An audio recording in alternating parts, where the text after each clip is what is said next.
Hello, everyone. Thank you for making it. It's not just Array, it's also Eventual sponsoring. This is their space, and I wanted to take full advantage of that. So we're here, and Array Ventures invests in data companies. We're the first check in all of our companies, including all the 4 ones here. We like writing anywhere up to $1.5 million to $2 million check sizes. And I think many of you here are here because either Sammy and team or I have posted it, and someone flew in from Toronto because they saw it on my newsletter, so thank you. There you go. So thank you so much for putting in the effort and your time to make it here. I wanted to make this panel about our amazing founders who have been building something in the data space before it was cool. And now we wanted to talk a little bit more about the early days and also the scaling and the deployment issues in production, which is the topic of the panel today. But before we get into that, it would be amazing to have a quick round of intro, maybe a little bit about your backgrounds and why did you decide to start your companies and generally where you are today. You want to start, Sammy? Yeah, of course. Of course. Thanks, Ruthie. I'm Sammy, co-founder and CEO at Eventual. This is our office, so welcome. My background has been in high-performance computing and AI. I was a researcher at Berkeley working on scaling up models to future computers and bringing them down to small embedded devices. I worked in the autonomous driving industry for about a decade. I did start out at university where we were building autonomous for everyone else. Sold a company to Tesla, and then worked at a number of other software companies like Lyft Level 5 and Toyota. So multimodal data has kind of been like a really big part of my life so far. And so about 3 years ago, we decided to start Eventual that builds Daft, a distributed query engine to help enterprises process their multimodal data. And today we power a number of companies like Amazon, Together AI, Samsara, and a number of others. Pablo Palafox, co-founder and CEO of Hackroad. My background is in AI as well. I was doing my PhD in computer vision and deep learning in KU Munich. I'm originally Stanford, I was in Munich for a while. At some point, I quit the PhD. I get my brother and my best buddy from college, and we started doing stuff together. We actually started in computer vision. That's how we got into YC. After YC last summer, we're like, this is not something we can actually scale. We're really meant to scale competitor in a sense, and we didn't really find anything there. At some point we pivoted and we're like, let's do something cool. So we go into like voice AI. Fast forward to today, we're selling to like some of the largest logistics companies in the US and the world. Basically like an AI agent for logistics. So yeah, happy to talk a bit about that later, but we're excited to be here. Thanks. I'm Chris, CEO and founder of Overview. We do defect detection in manufacturing, so using AI models. I came from manufacturing. I was a manufacturing engineer, and now we sell, kind of advanced AI product to manufacturing engineers. We have to deal with data and figuring out how to build something that's very accurate. It's a very narrow use case compared to some of the broad AI use cases, but it needs to be very accurate. So we have kind of, a whole series of challenges around an interesting technical product. Hey, I'm Fish. I'm the co-founder of Mozart Data. We do data infrastructure for startups. My background is I'm a sort of a failed academic that was a statistician and then found my way into the data space, like Shruti said, before it was cool, and have been sort of working on data problems for decades and ultimately turned what I brought to many companies into my own company. And that's how I started Mozart about 5 years ago, and have been grinding at it ever since. Well, so we can make it fast set of questions or we can have everybody answer, but I wanted to start with a very broad question first, which is data is not something that everybody likes to work with. We all talk about data being so great that will change the future of the company. Proprietary data can, change so many things for all of us, but I want to keep it open-ended to what is one of the biggest data problems you've had in your company so far, and it could be early days or scale. Anybody can go first.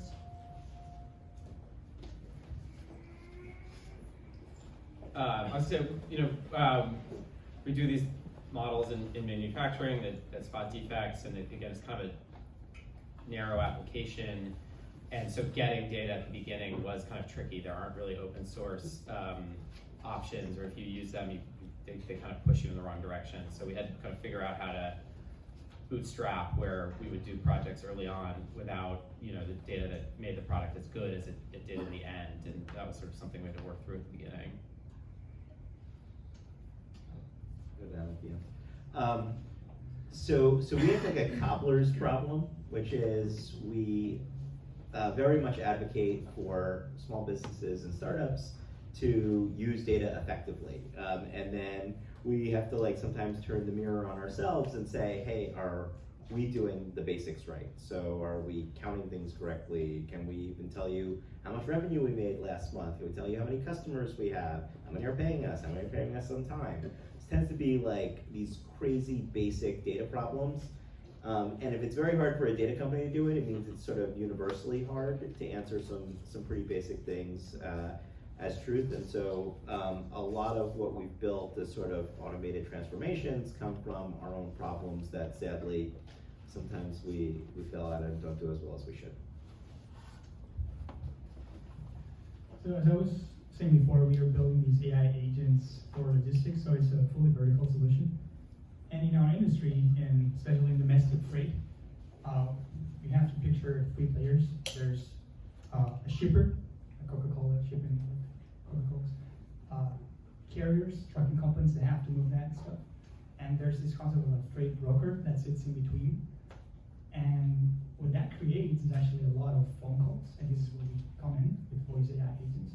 A lot of email as well, mostly focused on voice.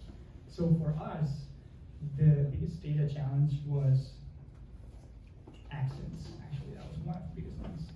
What did you say? Accents. So like being able to like navigate an industry, which is basically primarily run on these phone calls and emails, and you have like a lot of like Spanish-speaking folks, Indian-speaking folks, or you know like Polish, like you know whatever, what have you.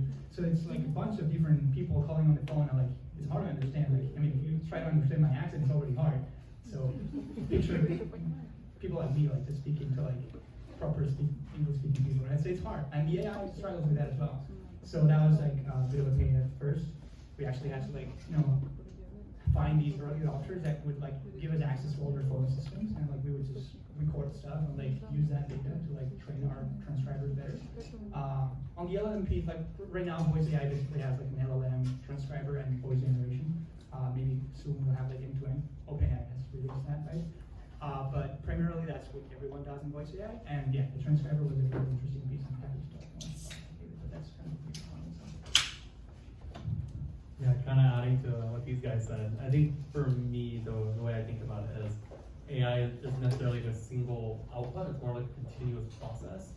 And bootstrapping is very difficult, right? You have to essentially create a model or an AI that's out there. You can put it out there. People can start using it, and you can learn from it, and then kind of close that loop and iterate. And so once you have a product out there that's actually useful, you can actually capture the mistakes it makes, and then collect more data to fix those mistakes. And I think, when I worked in self-driving, that was a huge problem, which is how do we actually get data on the road where we're capturing things that are actually interesting. So yeah, that was a really big challenge. Thank you. There's too much set of questions I feel like I want to cover, but the first one is, Chris, what you brought up, which was about the whole proprietary data side of things to train.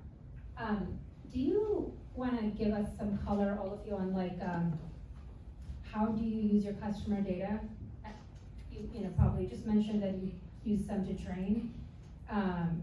What kind of regulation or permissioning or whatever you have to do to use your customer 1 data for customer 10, Yeah, basically, de-anonymizing the data or anonymizing it is a big one, obviously. So, plus having like, in our case, like for audio, like disclaimers, like call is being recorded for training purposes, right? So things like that obviously help. But customers didn't mind, or you? Because since you're helping them like automate that, they're totally fine. They actually even just like have their employees like give us recordings of their voices so that we can actually clone their voices and like have our agents speak like them. Obviously, people have to like sign off on that. Like they have to like, they're giving away their voice in a sense, which is like, okay, we're good with that. But that's for their own use, That's not for for their own other, use. like not for the next customer. True, yes, exactly. It's like their virtual AI agent that speaks on the phone is theirs. Yeah, the question is how can a customer, does a customer allow you to train on their data for the future customer benefit, and why, and why or why not? Yeah, no, it's on that point, we actually have a section, I can maybe talk about these topics, which is sharing capacity data. It's not really like trainable, like we're not training on these capacity data. When I say capacity, think of like who has trucks available in our industry, like who has trucks available to like move loads. So this is something that we actually have our customers like opt in or opt out. So maybe this is more applicable, like we can have this system of like a customer can opt in to like share their data, and if they do, they also get the benefit of like more information for it, like they get benefits from like the system, right? I think that's kind of like a bit of how we frame it. I don't know if you guys have it. I don't know, I was gonna say, our customers really didn't want like specifics of their data, like these are the pictures, or this is how often we have defects, but they kind of didn't care too much if we were using the data to train the models. And at the beginning, you know, I don't know, we had maybe our first 10 or 25 customers, there were sort of specific arguments, and sometimes people cared more than others, but we were able to sort of find enough that didn't care too much, as long as you weren't really doing anything that was beyond training a model. If you're doing something that's sort of more, you know, I don't know, invasive with their data, then they care a lot, but that was what we found. So, for us in B2B, you can't use customer 1 to help customer 10 sort of explicitly, so we won't use customer 1's data to help customer 10. The sort of exceptions to that tend to be a technical. One second. Let's pause. Let's all look at it. Everybody already lost. I think the phone fell, no? No, There's but another he's one. It's a trying to different turn phone. off. I'll the phone phone. ringing. His laptop. iPhone socks. That's happened to me. I understand. So there are things to pool. So for us, we look at the schemas and the columns that people use from pretty vanilla tools that are across the board, used by SMBs. So things like Stripe or Salesforce or Shopify, which are almost sort of universally consumed, and from that we can do a few automations and a few sort of a few learnings that can apply more broadly, but it tends not to be really that convenient to use the specifics of maybe what a customer is doing with their data to have sort of more broader impact. I mean, I don't You don't have to yeah, answer I don't think we have to unless you want to. What do you want to talk about? Well, we don't necessarily, use our customers' data for our own models, really, because we more help them Right. with processing it. And I guess the pattern we see is that often data falls into two camps. One where it is sensitive and one where it's not. So you can imagine, like, if you're doing something like robotics, or doing something like self-driving, or doing like pre-training of large-scale LLMs, the data you require is already public, and so it's not necessarily sensitive to any specific user. And so for that, you can actually be a little bit more loose with the requirements. But if you're dealing with user data, or data that is sensitive, then that's something where you do want to focus your energy on and do build governance structures around. Thank you. All of you are actually dealing with a bunch of complex and multimodal data. How is that help? That's your company. So how does that impact the way you manage your expensive resources today? And how do you plan your infrastructure build all around that? And anybody can answer that if you want. Not everybody has to answer this question. Yeah, so that's a good question and very relevant to us. So our company was born out of frustration with the existing tooling. Working in self-driving robotics, we try to process things like images, video, point clouds, radar on existing things like Spark and existing tools like Kubernetes. think I spent probably 1,000 hours of my life debugging Spark logs. And I think the thing for us that we believe that, companies that are trying to look at multimodal data is to kind of evaluate new tools for it. And so the tool that we make is something called Daft, which is an alternative to that. And it kind of provides a way to provide new data types, so you can actually represent these images, tensors and whatnot in your engine directly. And also, it's much easier to express new workloads. If you are trying to run your latest PyTorch model or whatever expensive computation code that you have and you want to run that at scale, we provide an easy way to do that. So yeah, using tools. So you're saying it actually helps with that issue? It does. I mean, here's the thing, right? If you're trying to focus on building a business around AI and you're using multimodal data, you should focus on your business on AI. You shouldn't necessarily have to think about infrastructure.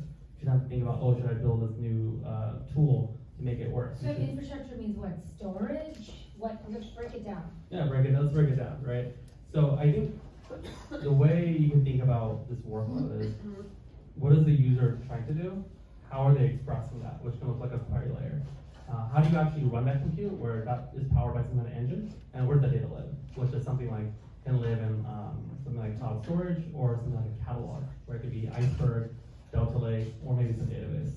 And so the important piece for multimodal is thinking of really crucially about how is the data stored and why is it different, and how do we actually run compute over the data and ask questions about it.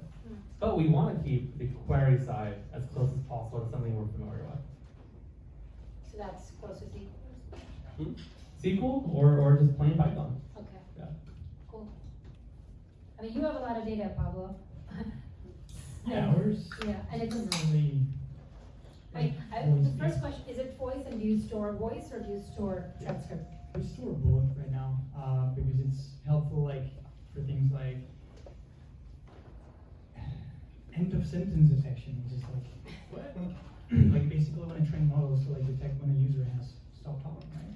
So we've actually labeled data like that. We actually built our own internal labeling tool to label audio, which is I think something we can talk about, or just something interesting I think for the audience, how tools out there not always necessarily help. Probably, thankfully to you guys, probably yes, but at least in our realm of audio, I was pretty tough to build something that helped.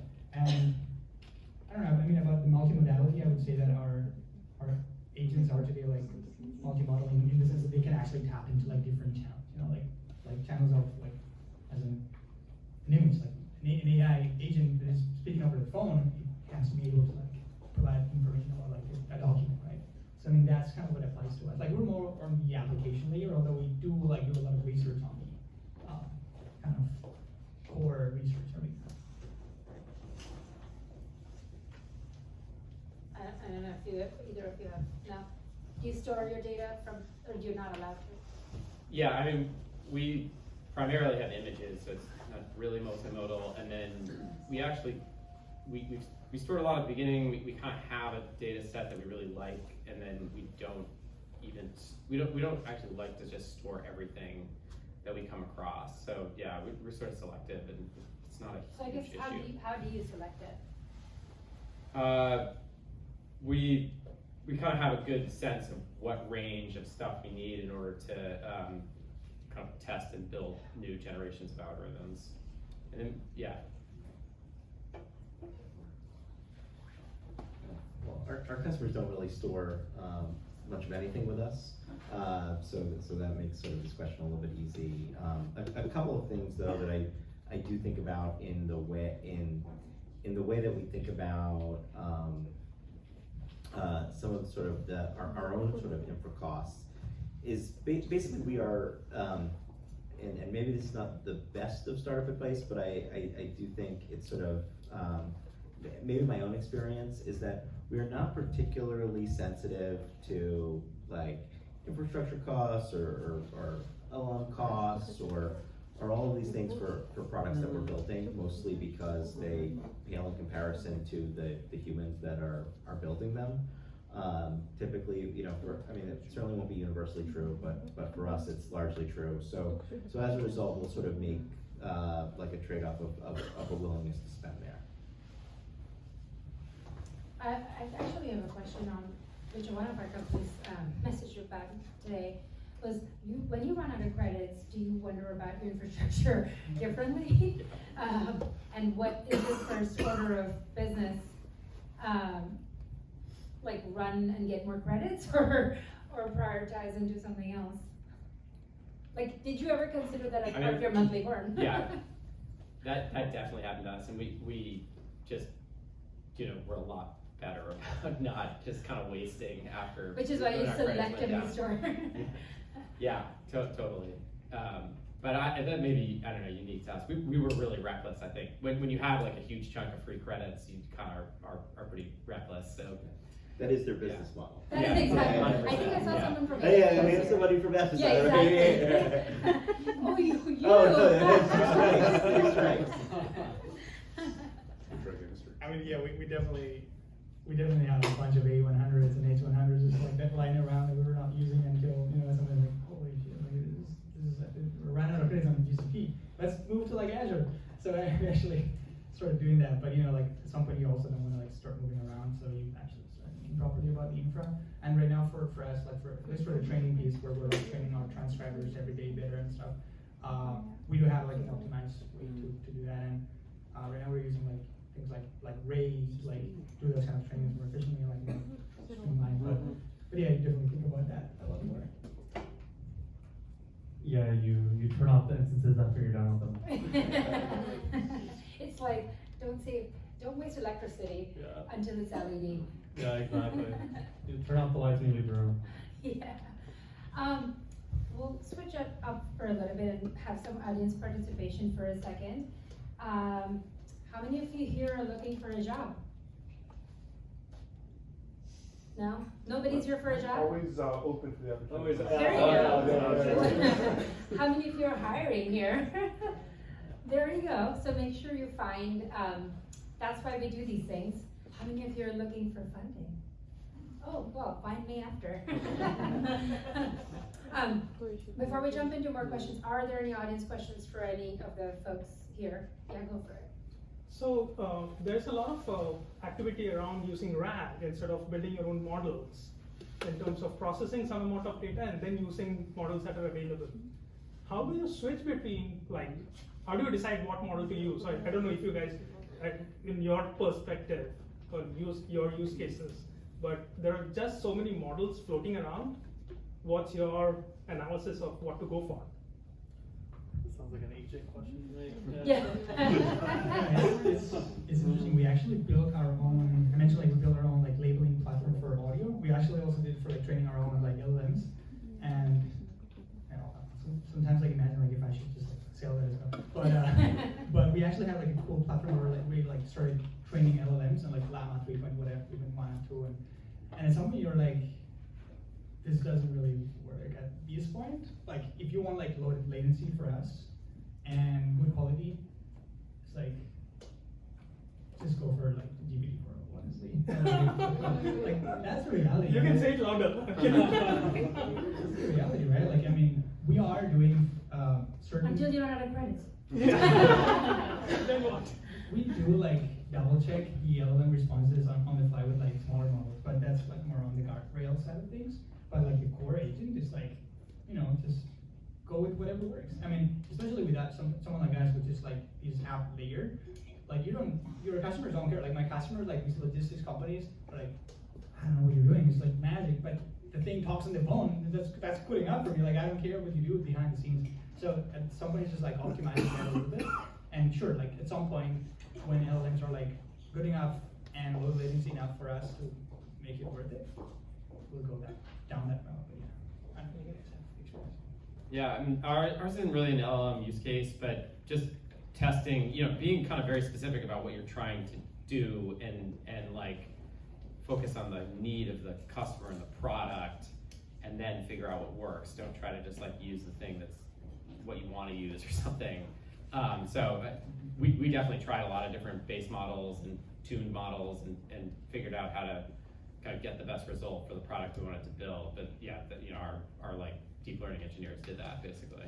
Okay. So all of our AI features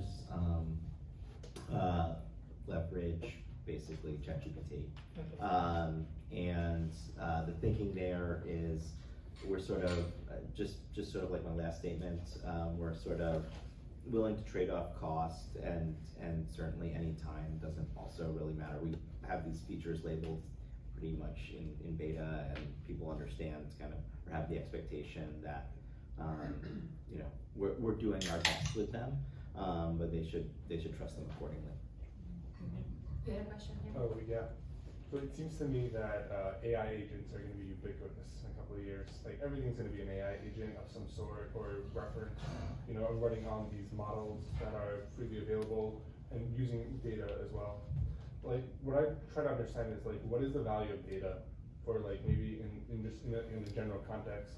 Like does data have like a commoditizable value today? And like, do you think it'll have, like what kind of data will have a commoditized value in the next couple of years such that like, you stumble into like, you know, warehouse, digital warehouse full of data, like what's the value there? Yeah, I don't know, the way I would think about this is like, whatever your application, your end application is, you're gonna need to build that, and possibly data is gonna be the most important part, or maybe it's a clever secondary algorithm that checks something, or it's like some other way that you put it together, or it's being able to put it on the edge, or something that might not just be the data. So I don't know, I think of it as like, you have to come up with a really good application that other people aren't doing, and then figure out all the pieces, and data is one of them. I feel like data, not that, no. Anyway. I'm a little biased, maybe though, yeah. No, I think data is a good starting point to differentiate. So there is a reason you can get started and have an edge over someone else, but I don't think it's sustainable, and only reason to have an edge, someone else will catch up. I mean, especially since we talked about the cold start problem and everybody's like, I'll get better once I have customers' data. Well, you're not gonna get customers' data unless you're better to begin with. So I think it's a chicken and egg. Initial data will help you get those customers, and then you'll have to keep doing other things. Does it ever make sense to like buy a huge amount of data from like, you know, one of these data vendors just to get started? But that's like not good enough. It's like how you process it, how you manage it, how you marry it with like hundreds of others. They're very expensive. And then you have to work with some of these companies. They're not cheap. So, yeah. Yeah, go ahead. So, how do you verify the data that the AI spits out? Like, do you use AI to verify AI, or is it a person? What's your So he's probably the best answer, but I'll go first. I'll do it anyway. So we have an AI agent, unsurprisingly, that helps customers write transformations and write SQL. Most, you know, it's an incredible party trick to take this wildly clean set of data and then have AI write this like perfect query that like gives the perfect answer. It's great, and like when it's totally set up, it works perfectly.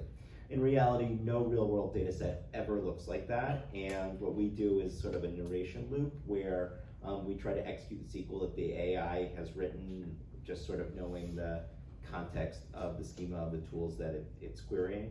And that often fails, so we sort of do a loop where we require it to succeed. So I think sort of some variant of that is kind of the right way of doing problems like that or something similar.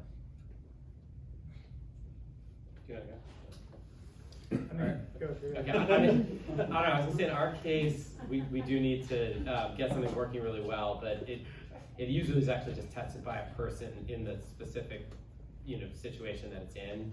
So we actually don't really have that problem. We use AI to like assist a person to get to a really accurate point, so they give them kind of feedback on how they're doing, but ultimately a person needs to kind of drive it home in our case. I can take this up. Yeah, basically, in our case, think about the use case. The type of use cases that we have today is like calling a driver to see if like they're going to deliver in time. So that's like the type of call that we do, or like a driver calling, asking about a load they saw online. Hey, I saw like a load going from Dallas to Kansas City. Like it's pretty easy to like see at a glance if that call went right.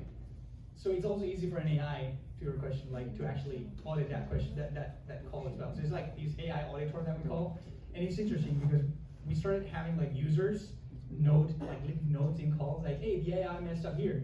Or like here it could have been a bit nicer, or like here it could have said something else. So now we're like collecting that data, which is interesting. It's like we didn't plan to do that, but users started leaving notes around like the conversation that the AI had with the user. And they're like, oh, he messed up here, he messed up there. Here we should have said something like that. Now we're gonna use that to like train an AI audit board to like automatically bubble it up. How are they putting that feedback? Like if you think about like a WhatsApp conversation, like you have like this little bubble. So like the user would like leave a note in a certain box, like it should have said something like that. And now like using that to like train an AI auditor to like automatically source that kind of stuff. So it's just kind of that AI agent, or like that AI like monitoring the other AI, which is like a bit of meta. Yeah, I mean, combining the last two questions, and that's where data is valuable, right? You can actually say, I'm going to create this corpus of data that can actually validate the output of my model, right? Think of it this way, which is, writing code might be quantitized in the future, but having test cases may not be, right? Because you can always verify what the model is spitting out. The big warehouse of magical data will look something more like what you're describing than like what we picture it as today. Like not some like crazy proprietary like awesome like stock trading data set. It'll be like something of just like humans making mistakes and AIs making mistakes at things. Yeah, like if I did this should be the output, right? If this is the correct given these sequence events, this should have been the outcome. For training data, basically, for fine-tuning models. I mean, training data, eval data, what's like the difference now, right? Yeah. Well, if there was a company who could validate your data for you using AI, would you use that as There's a one? ton of them. That's what Scale does, right? They annotate it, right? You can annotate your data, but ultimately, like, given a sequence of events and having that output, that is your business. So that should be something that you do. Like, if a customer comes to you with a certain complaint, you shouldn't then have to scale to answer that for you. Yeah. Yes, what he said. Yeah. A question about pricing. How did you think about setting pricing for your product to the customer, at least starting off? After credits run out. I mean, here's the thing. I mean, I was in YC 3 years ago, and the thing they always tell you is that you will get pricing wrong, accept it. Just set a price, charge more than you think, and then iterate from there. Keep doubling. Keep doubling, and then when you turn too many, then half. Yeah, I mean, it's also hard to like measure sometimes like how much it costs like to run these things. Now we've gotten better at it. Like we actually now like count the number of tokens that we're using, like the number of minutes that we do, obviously. But yeah, it's not cost based; it's actually value based. Like you need to understand like what value are you bringing to the customer, right? Like if they're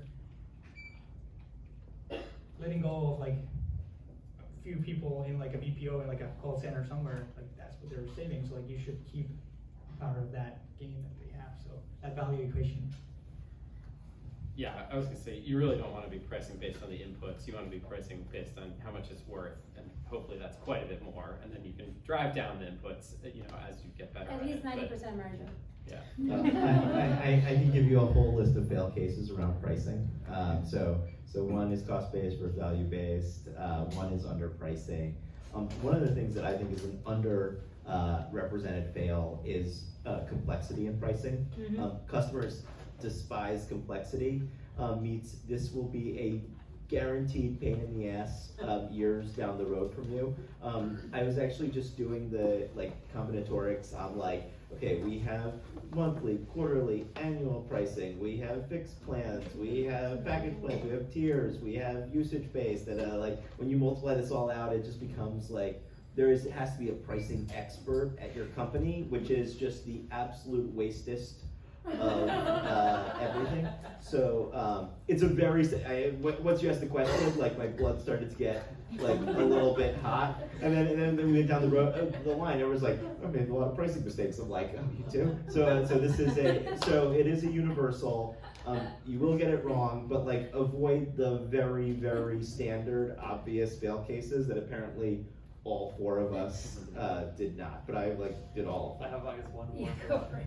The last thing I like to throw in there is don't disincentivize your own users from using your product, right? If you like pay per use and that use is something that like they can lower, then they're gonna stop using your product. And if they stop using your product and they're not getting value out of it, then they'll stop renewing their contract. I actually saw that, like, so, like, I had these, we started like usage based. Initially customers were like, I just want to use it. Sure, yeah, access to it. You use the phone call stuff. And then some of them were like, you're not using it, why? Oh yeah, I don't have time. I'm like, well, I'm gonna start billing you like $3,000 a month. Let's see about that. Let's see if you start using it or not. So actually having a minimum commitment for us was like game changer. Yeah. So actually use it. Actually, it's a good question. I remember having a conversation with you a few years ago about usage-based pricing companies I was looking at. And you actually said that was maybe good, but also horrible at the time, because it's so complicated to measure and then provide that pricing package to your customer and then have them make sense of it. So then is simplicity the only way to go initially? Is that what you're all kind of saying? Even though we have all these pricing companies? They have everything right in spirit, and it is just very hard in practice, because at the end of the day, sending your customer a wrong bill, this is so there are some problems in technology where it's okay to be like 80% right. So like self-driving cars, not a great example of this. But like there are some problems in technology where you have to be like 100% right. Well, self-driving cars is an obvious one, but actually like sadly like sending out invoices is like the other one. And so sure, I'm sorry, there are many. I'm like only the ones that are like top of mind to me. I read your blog post around that. Yeah, okay, so all right, I'm Yes, doing, a blog I'm post doing an around old that. bit on that, but it's like, sure. Cursor only needs to be 80%. That's closer than you think. So, so basically, yeah, so I think like the problem with like a pricing company that just sort of automates all of the things that like we screw up. It's like we screwed them up not because like every single one of us is like a horrible like founder and leader. It's because those traps are they're just so hard to avoid, because you're trying to do many things at once. One of those things is like trying to align the customer with your own goals, with like the slice of the pie that you can get, and then ultimately that leads you down a path of complexity. It's just, I think when you introduce that, you should be very aware of the sort of future costs you're imposing on yourself. Yeah, I guess we all have opinions on this. I would say pre-product market fit versus post-product market fit, that's a huge difference. If you really don't know if people want your product, like how much you price it is gonna, it's gonna just confuse you, and so you can kind of keep it stable, maybe keep it low or whatever. But then once you know people are buying it, then you can kind of mess Then you look at around. competitors. Yeah, and value and Make sure stuff. you charge yourself. And then yeah, if you do end up in a situation where it's complicated, probably the product is like too broad, or you should sell something a little narrower or change it so that you don't have to complicate it, because you're complicating it because people are buying something. Everyone's buying something different, or something that is going to kind of be a drag on its own. All right, let's move on. Sure, go for it. So 2 questions. One, what could you guys individually have done to get where you are right now faster? Because for some people, they could have changed features. Some people, they're gonna fire their co-founder or something. So that's one. And then secondly, if you had a competitor who wanted to usurp you, what do you think they would do that would replace you guys? Interesting question. I would say like, There's a lot of questions. Impossible. Not everybody has to answer all the questions. How about we do rapid fire? Okay. This is a lot of questions. I would say you can't boil the ocean. You can't choose to innovate on everything. I would just say pick 2, 3, like maybe 2 things within your company that you want to be innovative on, and just go keep on that.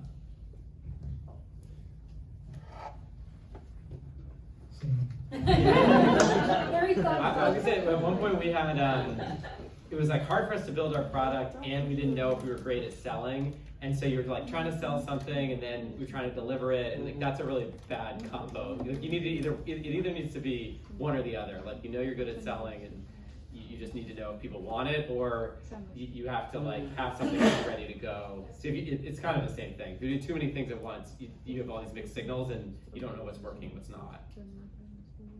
Should we do next, yeah, next question, yeah, go for it. Yeah, so I was, sorry, I forgot your name, but you Sammy. mentioned, huh? Sammy, Sammy, yeah, so you said that training and eval data, you kind of said, oh, it's kind of same. But one of the things that we have realized as we have built our models. at Cisco?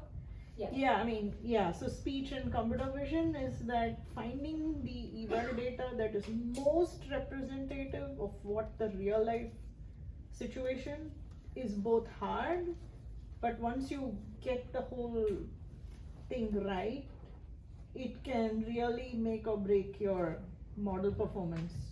Because if you eval on sort of half-baked notion or synthetic data about the eval situation, so I just wanted to comment on that, see if you.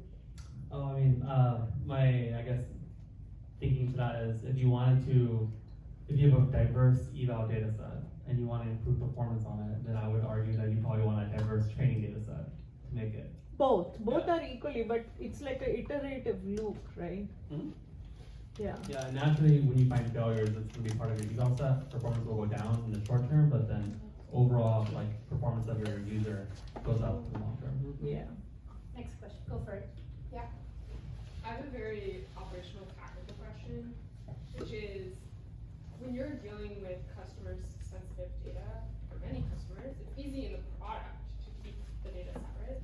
How do you do it for all the tools that you're using as you build your company, like your linear tickets, your Google Drive where you have docs, your CRM, like what have been the most helpful practices for actually respecting your customers' data in the company building process?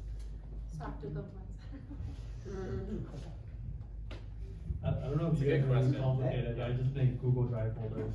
Yeah. Me too. Role-based access control, you know, like, I don't Oh, know. this isn't recorded. I mean, it is.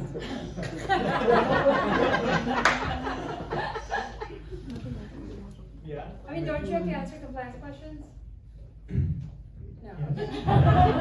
We're some two-time too, but, I mean, I just have like a folder for every customer in Google Drive.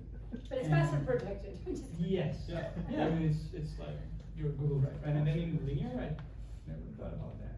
So, I just put all the tickets, I mean, it's like, we just have tickets on linear, and you solve it, we don't necessarily like say who they're from, maybe, I mean, we connect to Pylon, I don't know if anyone uses Pylon, like these B2B support system, so like, I don't know, every, you have all the customers in Pylon, so I don't know, hopefully that's compliant. I mean, you shouldn't be putting customer data in your tickets. Like, I think that's the key thing. We don't. Yeah. Well, would you buy a product around that? I don't think so. Like if someone told you this is what I solved for you today, you wouldn't. Okay, good. Next question, yeah. I have a question for your prompting strategies actually. Are you guys mainly focusing on more manual prompting and then human evaluation, or are you guys moving towards programmatic optimizers like DSPY or Dataflow for prompt optimization and evals? We are very basic at that front right now. It's pretty much, we have like a meta prompter, like the customer can go like to a sample and be like, to like a phone call and say, this mess up here. And then like they click like auto fix, and then like an AI will help them like fix the issue based on your comment. So that's kind of the way they fix the prompts. But it's like pretty basic. Got it. I have a compliance question. I don't know. It's recorded. Go ahead. So our journey as a startup and then our journey inside a big company, there's like a big day and night difference when it comes to compliance, right? I mean, we were quite good early on, but like when we started talking about like large enterprise customers, like banking, healthcare, insurance, I don't know if any of you are selling into that level of customers. The compliance questions from their legal During acquisition or? now is like ginormous. I mean, I'm doing a lot of transparency notes, model cards, pretty much like without disclosing the IP, documenting everything I'm doing with the model, the data, everything, like responsible AI, ethics, fairness. So I'm just curious how much you're thinking about it at an early stage? Because now the awareness is very different compared to 5 years ago. I mean, my frame of reference is like 5 years ago. So, you know, today we point to a variety of security practices, but like, one thing that I do remember is every sort of ounce of energy we sort of invested in these sort of automated security practices ended up actually not really paying any dividend. I mean, again, my reference point is 5 years ago, before there were these sort of responsible AI questions, but I felt like everything ended up being every serious deal that we wanted to close ended up being a lot of bespoke work, but like that was the pay to play. Like that was part of it, and I never, even though like there's these intuitively easy solutions which basically complete all of this stuff for you, you do it once, it never ended up coming to fruition for us. I have a question for you all. Sounds like there's a lot of pain points you face on a daily basis. Is there any one thing you would buy today that would make your life better as a company? Any solution?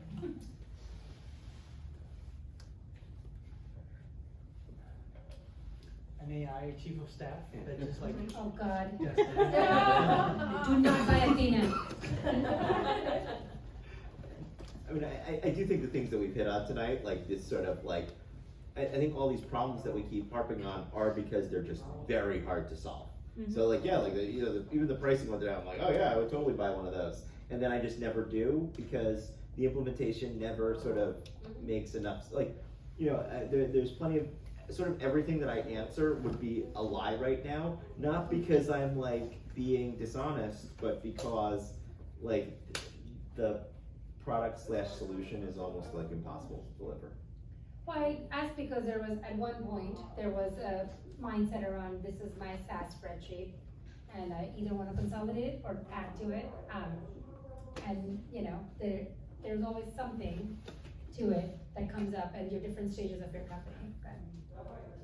I'm only asking because we have founders here looking to start companies, and maybe they want to sell to you. Yeah, I'm also open ears to hearing what you think of as like, you know, we're all approximately the same stage of company, and you know, this is a nice slice to solve for because we're sort of early enough that we can take risks on really amazing. So, you know, it happens to be that I think we're all Series A. We're all Series A. We're all YC companies. We all buy a lot of like YC products, like many of whom are incredibly untested, but there's just like a lot of trust in that network.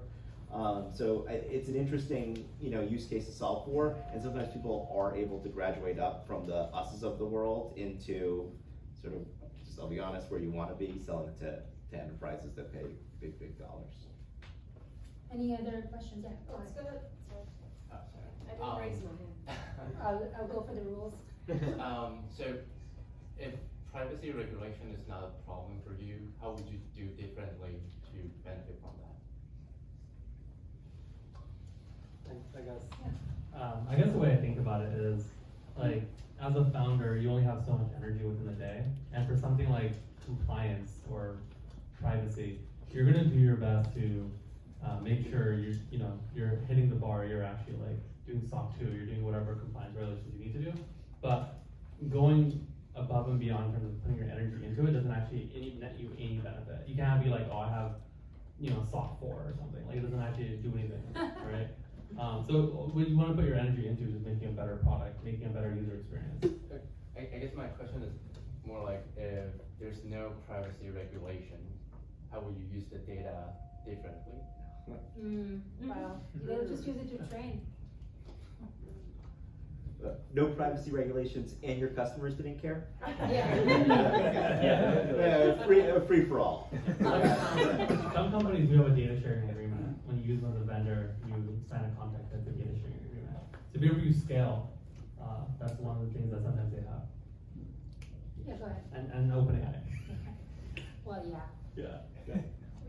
Thank you so much for all the insights. It's really useful, and it's really, as a founder, it's really good to hear that people also make all these same mistakes constantly. What's going to be going big what's that gonna be, what's that gonna look like for each? Going big for each one. Yeah, what is that? Just more customers. 100 million ARR. Yeah, pretty much. Is it, I mean, really establishing our product as like the go-to in the industry, that's, I think, a big goal for us, and everything will follow from that. So like exponential growth is incredibly magical. The problem is you never kind of know whether you're actually growing exponentially. You can divide, your last month number by this month number and say that's my growth rate. But like in practice, you don't know if you're growing sort of that as a percentage, or if you're growing linearly, or if you're not growing at all and you just happen to have a one step up. So for certainly almost everybody that I know that are my peers as founders, we're always sort of seeking that one area that is actually growing exponentially. It doesn't have to be the entirety of your business. It's something that's actually working. It's like generally called product market fit, but like it's really just the one area that just sort of magically works, and it's sort of hard to know if it's like truly magical and will sustain itself. One question related to like companies and hiring people. They say that once a company reaches 150 people, it's a brand new company, and there are many other numbers like that. Have you guys faced that issue yet, or how do you deal with it? I would actually not say it's 150. I would say like, okay, if the company starts with 2 founders, and now you have 4 people. Half the company is not the founder. Right? And once you go to 8 people, right, now it's literally half. It's like thesis is ship essentially, right? It's like every time you double your team size, it's kind of a different culture, and it kind of grows, right?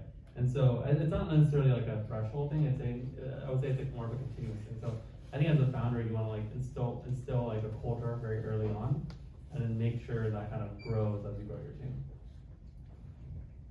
I think 150 is a great number. I always just divide them by 10 and then multiply. Like so, at like 1.5 people with 2 founders, like it's great. At 15 people, you know everybody. You know their middle names. You know like what's going on in all their worlds. I've been at companies that have hit 150 people, have hit 1,500 people, have hit 150,000 people. It's like I think like there's the numbers. Rule number 150. I think it's actually like really great, and our breaks were at like orders of magnitude against that 150. Yeah, there's a lot of research based on that. Okay. Well, there's going to be a lot more questions, I'm sure, but we're going to still have some food and drinks, so stay, talk to everybody, talk to the company you want to be working at. Thank you so much for doing this. I know I just threw that all on your calendar and said show up, so thank you for making it all happen, and I hope it was worthwhile for you all too.